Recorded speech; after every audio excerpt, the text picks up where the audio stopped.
fooxa waxaa iska leh geedka la yidhaahdo marafur fooxa waxaa iska leh geedka la yidhaahdo libow fooxa waxaa iska leh geedka la yidhaahdo qadhoon fooxa waxaa iska leh geedka la yidhaahdo jawdheer geedkan aad aragtaan waa khayraadka dihinee fooxe midho fur si la mida geedkan oo isna khayraadka fooxa dhala waxaa la yidhaahdaa tobog geedkan hadda iga dambeeyaad aragtaan waa geedka la yidhaahdo caanka ah ee xagar khayraadka fooxa ayaa isna laga helaa geedkan aad aragtaan waa dhidin midhaha ka yimaada ama ka soo baxana waa malmal geedkan aad aragtaan waa xabakadi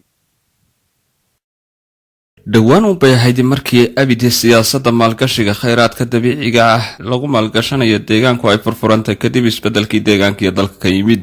oo ay ku soo hirteen maalgashadayaal caalami iyo kuwa wadaniba ahba sidii ay u maalgashan lahaayeen khayraadka dihin ee rabbi ku galladay deegaanka kuwaas oo uu ka mid yahay maalgashiga dhanka fooxa malmalka iyo xabagbeeyada. Well, I'd love to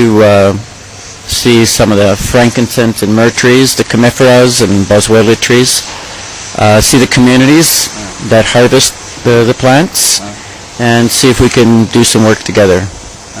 ujeedada booqashadaydu waxa ay ku sargo'an tahay sidii aan u soo indhayn lahaa xaddiga khayraadka dihinee fooxa iyo malmalka oo aan sheeko uun ku hayay asxaabtaydan maalgashadayaasha qurba joogta ah iyo bulshada ka ganacsata fooxa iyo beeyada ee ku dhaqan deegaanka daraasayntan aan uga gol leenahay u gogol xaaridda sidii warshado dib u habeeya fooxa aan uga hirgelin lahayn bulshada waxtarna weyn ay uga heli lahaayeen taasoo aan rabno in loo dhoofin doono wadamada Kanada iyo Mareykanka wax soo saarka dhinaca fooxa ayay ku qotantaa booqashadaydu waxaana rabnaa inaan ku soo bandhigno bandhigyada suuqyada caalami ee fooxa malmalka sidoo kaalin sare uga gali lahaa aqoonsi caalamina uga yeelan lahaa mustaqbalka dhow si haddaba khayraadkaasi dihin ee fooxa loo maalgashado loogana manaafacadsado marka hore bulshada iyo iskaashatooyinka ku hawla khayraadka dabiiciga ee fooxa kuna dhaqan degmooyinka rabbi ku galladay khayraadka fooxa ama beeyada oo ay ka mid tahay degmada Cadaadle ee gobolka Shabeelle oo qani ku ah fooxa kuwa u bisil oo hela kobcinta aqoonta iyo hanaanka casriga ah ee loo soo goosto waa kuwan qaar ka mid ah bulshada iskaashatooyinka ka ganacsada fooxa ee degmada Cadaadle qaabkii markii hore loo gurin jiray waxay ahayd qaab maxaan ku raadayay aan cilmiyeysnayn aan qorshe lahayn aan waqti kooban lahayn qofku intuu iska foofo maalinna inuu soo dhergo maalinna wax soo waayo maxaan ku raad dhibaatooyin badan baa lagala soo kulmi jiray qaabkii markii hore lagu rafaadsanaa ayay ahayd ilaahiga qaadirka marka inuu naga soo gudbinayo ayaad moodaa hadda qaabkanna hadda waxaana la baray iyadoona hadalka la sii wada mari karin qaab casri ah oo hindiyaan weyn la yidhahdo oo aanu rabno annagana inaan qaadano dadka kalena aan gaadhsiino oon jecelahay hadduu ilaahay in lagu dhaqmo iyadoo geedihiina uun geedkan wax ma ku yaallaa la dhihi jirayna ayna noqonina geedihi intaan annagu maxaan ku dhahday irmaanayno inaan maallo ay noqdeenba oo qaab casri ah waxaad moodaa maxaan ku dhahday qorshayaal fara badan oo muddo badan lagu hindisayay deegaan ahaan iyo dal ahaan iyo degmo ahaanba in ay maanta yimaadeen insha Allah ta'ala kuwii ka faa'iideysana aan noqon doono kan waxaan u naqaanaa casaanka marafur kan kalena asna casaanka lamidan asna waxaan u naqaanaa geed harig kan kale asna waxaan u naqaanaa gumar kan kale asna waxaan u naqaanaa xagar kan kale asna waxaan u naqaanaa qadhoon kan kale asna waxaan u naqaanaa maxaan ku dhahay gumar kan kale asna waxaan u naqaanaa geed harig ka kale waxaan u naqaanaa asna jawdheer ka kale waxaan u naqaanaa asna gunre haddana qaybaha maxay soo kala baxaan kuwan ayagana waxaa la dhahaa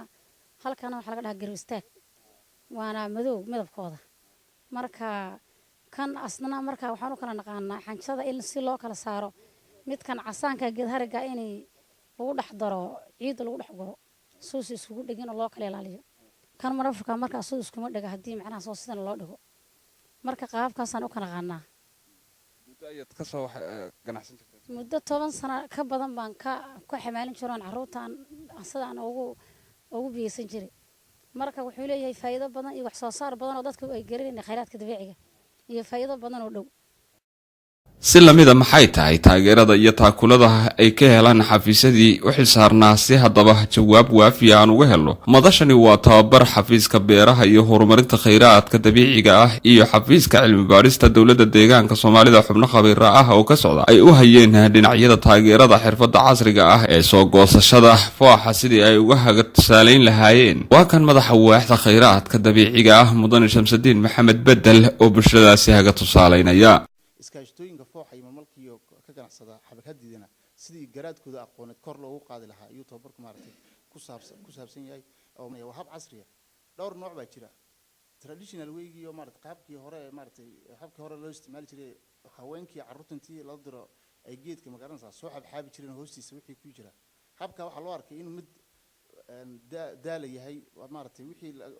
tayada iyo tirada laga helayayna maaragtay ay aad u hooseyso isku soo wada xooriyo iskaashatooyinka foox ee degmada Cadaadle ma aysan helin wax taageero iyo taakulo dhanka dawladda ah oo wax lagaga qabanayo dhibaatooyinka ka haysta suuqgeynta fooxa laguna hindisayo nidaam casri ah sida ay ku andacoonayaan laakiin arrintan ku celcelinayna waxa weeye suuq ayaan la haynin arrintan ku celcelinayna waxa weeye suuq baan la haynin suuqa qof marka la haynin waxa uu ka cajisaa qofka maxaan ku raaddaa marka waxa uu suuq ku haynin aad ugu ma leexjeclaanaysid meel aad waayo isagoo meeshii yaala laga yaabaa intaad soo marto inaad iska tago xageed geeyay intaad inaad iska tago taa waa taa talabaada kale qaabkan casrigan hadda baran waxa weeyaan shayga inta la soo guraa meel la iska dhigi jiray qorax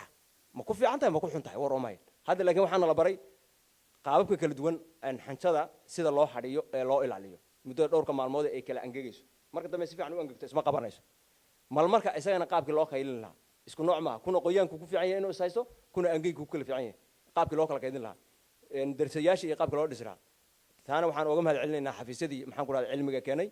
xafiis hore oo cilmi baadhida oo asna tababarkan oo kala bixiyay muddo hadda dhowr asbuuc laga joogo isagana waan u mahad celinaynaa isku soo wada duubo gebi ahaanba dhirtaan nii sheegay waxay ka mid yihiin khayraadka dihin ee aan weli laga manfaacadsan ee fooxa waxayna gebi ahaanba ka baxaan deegaanka Soomaalida gaar ahaan degmadani Cadaadle ee gobolka Shabeelle cali barkhad telefishinka caalamiga SR TV duleedka Cadaadle